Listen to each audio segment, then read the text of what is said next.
Hey, this is Meredith Elliott Powell, and you know what time it is. It is time for Thrive, the show where we dive into the strategies, discuss the steps, everything that you need to know to turn all of this uncertainty into your greatest competitive advantage. And listen, I've got a fantastic guest for you today. I have sales legend Julie Thomas with me today, and she is here to discuss a book that she is about to release that really is going to put you in a position to connect with clients, really build that relationship you want to build, and really grow your business. So I say we kick off this show, get into the discussion, and share with you all the things that you need to know that are going to be able to help you create opportunity as we move into the next year. Welcome to the show, Julie. I'm pleased to be here today. Thank you, Meredith. Well, excited to have you here. And Julie and I just found out that we share a common love of Charleston, South Carolina, where Julie is coming to us today. And Julie, I really want to dive in and talk about selling today. But before we go into that, before we dive into all this rich material in your brand new book, tell us a little bit about you, how you even got into selling, how you came up with the idea, what your background is. So I call myself an accidental entrepreneur because I started my career in corporate America. I started in a finance role in an organization called Gartner Group many years ago. And I was the person that was working with the sales organization. I was calculating sales commissions. I was kind of order entry for, we called it sales support and billing. I was doing all this work with the sales team. And I realized I thought I should be a salesperson. And so I started stalking our VP of sales at the time, a gentleman by the name of Rick Smith. And I said, I think you need to give me a chance. And every day I told him, I think you need to give me a chance. Finally, he said, all right, Julie, put your money where your mouth is. I'm going to move you into an inside sales role. And I did very well. I grew in that position to be a top performer. I quickly was promoted into a key account manager role and was managing the largest accounts that the company had. And achieving quota year in and year out, got promoted. Finally, headed up what now would be called sales enablement and was running all of the training as we were going through explosive growth. It was in that role that I became friends with the founder of Value Selling Associates. Value selling was the methodology that Gartner used. It fueled Gartner's growth for 25, 30 years. Yeah. And he came to me one day and said, hey, Julie, I'm ready to retire. And I think you'd be perfect to take it over. And so we started that process. And I actually acquired the company from he and his partner 20 years ago, and here I am. Still rocking and rolling with it. Well, how interesting, to come out of finance and into sales. Most people are not begging to become a salesperson. And I, interestingly enough, have the opposite experience. I started out in selling and wound up in the financial services industry. And I really learned finance, which I think is such a powerful combination to understand the numbers and to understand the people side of it and the sales side of it. What was it that attracted you to sales? Most people wind up as an accidental salesperson. They didn't mean to get in there, but what was so attractive to you about it? Why did you think you belonged in sales? So first of all, I think I felt like I fit personality-wise with the people on the sales team more than I did with the people in the finance organization. Mm-hmm. I'm an extrovert. I'm a people person, and I gravitated towards the type A personalities that were on the sales team. But second of all, I was calculating commissions. Yeah. I was like, holy cow, if they can do that, why can't I can absolutely do that, and realized that uncapped earning potential in a sales role. And I was in finance on a salary. Yeah. Realized that was huge, and it changed my life. It changed the trajectory of my life for sure in so many ways. Yeah. Yeah. Okay. Great. Great. So there you are. You take over this business, and that was 20 years ago. Is that correct? Yeah, I just had my 20-year anniversary. Okay, so sales has changed a lot in the Mm. last, in the last 20 years. And this reminds me a little bit about the fact that this was called value-based selling 20 years ago. It reminds me in the 1980s when I got into selling that we called it relationship selling. And the truth is, I've never really seen relationships or values been more needed than in today's marketplace. My feeling is somewhere around 2004, before we get ready for the shift of 2008. That's really when the economy flipped over and the consumer moved into the position of control. I mean, the truth is, Julie, I could sit right here in my office in Asheville, North Carolina, Google until my heart is content, and I can buy anything I want, anywhere I want to, anytime I want to, without involving a salesperson. So what does it take in today's marketplace to be needed, valued, and really connect with people from a sales perspective? And let me just say, and let me back up and help me understand how and if you feel like selling has changed today. Well, I think you just described one of the biggest shifts. And when I started selling, buyers had to talk to a sales rep if they wanted information about your products and services. There Yeah. was no internet. We carried the brochures in a big catalog case when we showed up in their office. So we were the conduit for educating the buyer on what we did. So as information became prevalent, as the buyer became Amazoned, we Yeah. don't take off our consumer I love that you made in it the a verb. office, right?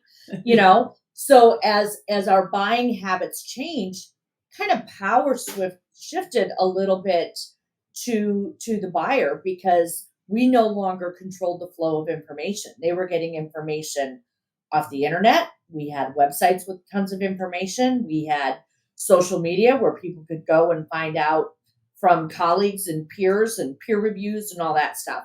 So that was the first big shift. I Okay. think the second big shift in that we see is the vast amount of competitive alternatives facing any buyer. So, my roots were in technology, and 20 years ago, there was a short list of technology providers. Well, just take one little segment of technology today, sales technology and marketing technology. There's like 7,000 vendors. Yeah. And so buying is hard. It is really difficult in spite of the fact that they have all this information at their fingertips. So the sales rep has to close that gap. And we believe that how you sell is just as important as what you sell. And the sales rep has to add incremental value during the buying process, and help transfer confidence and make sure that the customer has all of the insight that they can predict the outcomes that will come from doing business with you. I love that you are saying that how you sell is just as important as what you sell. I do believe it is in the how. So there you are. You're doing this for 20 years. Why this book and why now? So it's interesting because I wrote my first book in 2006. And over the past, 17, 18 years, technology has exploded. I mean, right now, it's all about generative AI and how's that going to change everything we do. And it is going to change everything we do. In the 2000s, it was software automation and CRM came of age and data came of age and pushing empowerment to the fingertips of your sellers came of age. And I'm constantly asked the question, so why does a selling approach matter in this age of automation? Hmm. And at the end of the day, people still do buy from people, and Yeah. people make emotional buying decisions for logical reasons. If ROI was enough to justify a decision, we would all be out of a job and people would be self service all the way. But it's not. People want to have trust and confidence in the organizations that they're doing with. And many of our clients are, I mean, it's big decisions for big dollars for many of our clients. Yeah. Um, so that's never going to be, put in a credit card and go. Um, and and people have to deliver the services that they're buying as well. So it's that continuity of the human side of things is becoming more important, I think, in this age of automation. And we're all sick of the bots and the automation gone bad.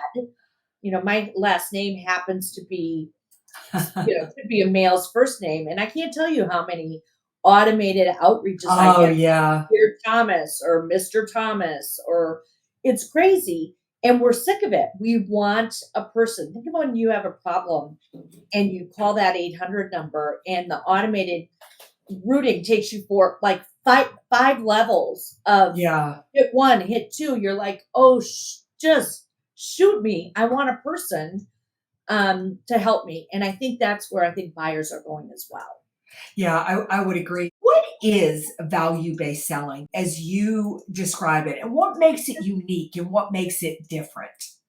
I think there's a couple of things that make value selling unique. So, first of all, value selling is a sales methodology that includes a skill set, a tool set, and develops a mindset that you focus the sales cycle on a couple of things as you're engaging your prospects. Number one, you identify not just the problems that a prospect is trying to solve, but why those problems are worth solving. And that is typically a business outcome, a business metric.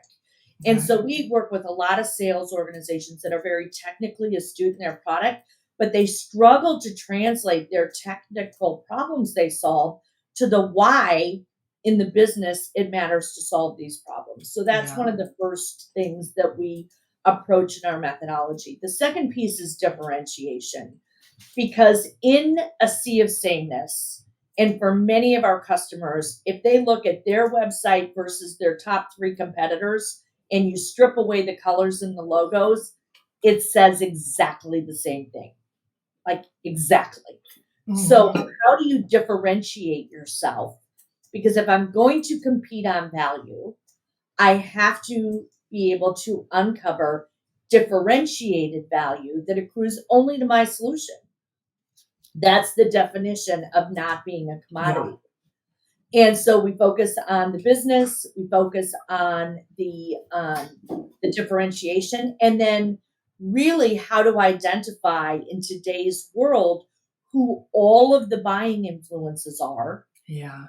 because it's a team. Some of them you don't have access to, some of them you do. They're having meetings that you're not invited to and discussing whether or not they should do business. So identifying all those people to create influence strategies and persuasion strategies for them.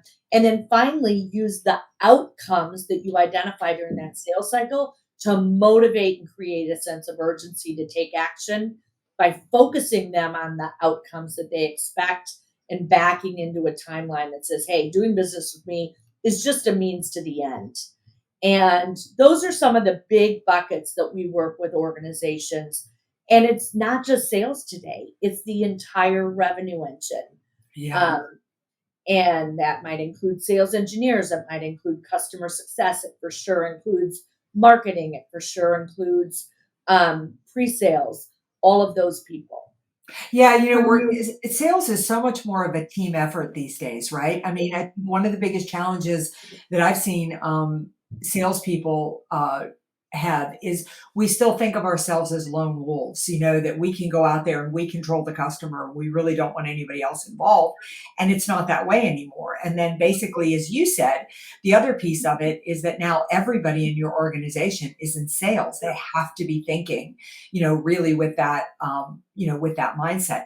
Let me ask you this. So in a marketplace that is moving and shifting as fast as ours is moving and shifting. I mean, I'm a strategic planner by training, and I have to go every year and get my continuing education credits around my certification. And we used to update strategic plans every 3 to 5 years, and now we do it every 3 to 4 months. I mean, that's how fast things are moving. How do we stay on top of what is valuable and important and or the problem for our customers? I mean, I think of the fact that, I'm listening to the news this morning, and I'm listening to these shifts starting to happen in the marketplace. I mean, I'm not an optimist or a pessimist. I'm a realist. I like to know what's going on with the economy. And they're definitely starting to see the signs of pain coming in. 93% of CEOs today believe that we are going to have a recession, which makes it irrelevant whether we're going to have one or not. That just tells me that CEOs are starting to put the crunch on the budget,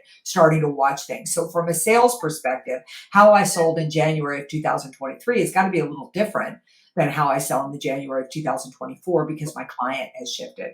So how do salespeople stay on top of that? And how much do you see value propositions or what is valuable or what is important to the customer shifting and changing? Well, I agree with you. The rate and pace of change is accelerating so fast. A 5-year plan is just ridiculous. I mean, Yeah. And so I think it is keeping your ear to the ground and understanding your customers. But what I see, and we've seen it all year, and you're just validating that we're going to continue to see it, is when there is economic uncertainty. And I'm with you. I don't know if we're going to recession, but Yeah. a lot of people, there's a whole camp of people that think that we're due, and there's a whole camp of people that think that we won't. I don't know, but there's some uncertainty out there. People get risk averse. Yeah. People are leery of making a change. I mean, I had a prospect tell me that here's what they're hearing from their prospective customers today. I know I should switch to your products or services. It is probably a better solution for me. But given what's going on, I'd rather stay with the devil I know than the devil I don't. Right. And so I think that's where sales reps really have to understand. It doesn't matter what you're selling change. And change in uncertainty is risk. And so by focusing on the outcomes and focusing on the value and focusing on the human element of that, which means that some of the people that you're working with and selling to are probably afraid they're going to get laid off. They're afraid that things are going to be out of their control. And how do you manage those conversations to give people peace of mind and help them feel like they're getting a little control in how they're working with you? Mm-hmm. What is your favorite nugget from the book? And I guess I should ask too, I know you were so nice to give me an advance copy, and we're going to feature this on my other podcast, Sales Logic, as well. I know that my favorite chapter was the one on timing. I mean, I really believe for a multitude of reasons that timing is everything. But what do you think are the most important nuggets coming out of the book? Well, there's a lot of them. I love that you love that because I talk to so many sales reps and they're trying to force timing as opposed to understand it. And they're pushing a rope 9 out of 10 times. And that's when they start to get desperate and discount. Mm-hmm. And, discounting for sure has a role, but it's not a strategy that we want in our front pocket. It's something we want in our back pocket. So I like the chapter on negotiating and objection handling. I think in today's world, you have to become a savvy negotiator. When I started selling, we were taught avoid procurement, avoid purchasing, stay out of that group. They'll make your life, miserable. And the reality is, especially in this tough economic time, they are leading many of these change initiatives. They not only have a seat at the table, they're at the head of the table, and they are savvy, and they are negotiating experts. And we have to meet them blow for blow and understand that what's important to them is very different than what's important to the business decision makers that we're used to talking to. So the chapter on negotiating and objection handling, I think, is really timely in today's economic environment as well. Yeah, so great. I love that we would all avoid procurement if we could, right? But it is the savvy sales professional that realizes, like it or not, they have a lot of control in today's marketplace, and you better figure out how to, because if you can convince procurement and you can meet the needs of procurement, probably the rest of the sale is pretty easy. If you can win procurement over in how you engage them, you will have a much better life when it comes to negotiating, because then they want to work with you. And remember, people make emotional buying decisions for logical reasons. That is neuroscience. We make the decision in our subconscious, and then our conscious works to find all the reasons that we justify it. That doesn't mean we make bad decisions, but how we make decisions is a human, it's science. And if you've got somebody who subconsciously says, hey, Meredith she's the one, I trust her, she's going to make it right. If something goes sideways, I'm confident that she'll take my call and fix it. I will do everything in my power to justify making that decision to go with Meredith. Yeah, absolutely. And that human element, especially in this age of AI and automation, I think is going to be our deal breaker going forward. Do I want to work with Meredith or Julie or not? Right. So well said. Well, Julie, it is hard to believe, but we are about at the end of this podcast. And I always like to close out with two questions. One is really easy. That is, how do people find you, find out more about you, and find out more about the book, The Gold Standard, Value Selling to Drive Revenue, to Create Customers for Life. And then, what is your biggest piece of advice as we look into the uncertainty of the coming year, of the next quarter? What is your piece of advice for our listeners, our sales professionals, our entrepreneurs, if they are going to turn all of this uncertainty into your greatest competitive advantage? Well, thank you, Meredith. So a couple of things. I am very easy to find on LinkedIn, or you can reach me through our website, valueselling.com, and I'd love to hear from you. The book, The Power of Value Selling, it's actually available now. You can buy it on Amazon.com or wherever books are sold. There's a hard copy version, there's a Kindle version, and the audio version will be out at the end of October 31st. I just found that out. And then lastly, what's my piece of advice? It is never stop learning. Satisfy your curiosity. The world is spinning and changing so quickly. I was working on an article on artificial intelligence, and I started it a couple months ago, and everything I jotted down a couple months ago has changed. Yeah. And I think we all have to continue to learn and evolve. And the skill sets for tomorrow are not the same as the skill sets today. And if we don't stay on top of them, we will find ourselves irrelevant. And so, love of learning, lifelong learner, I think that's what will continue to position all of us to continue to thrive in the future. I agree. I mean, nothing better to serve you than really having that growth mindset and realizing that every time you hit a goal, it's time to move past the next one. Well, Julie, thank you so much for your time today. Thank you for all of your advice. Really excited. I didn't realize the book is out already, The Power of Value Selling. And this is the woman that has been doing it for more than 20 years. Lots to learn there. So we'll make sure that we have this in the show notes for our audience as well. And I look forward to connecting with you next time I am in Charleston. But thank you again for our audience. Thank you for being here. And remember, join us next week for another episode of Thrive, turning all of this uncertainty into your greatest competitive advantage.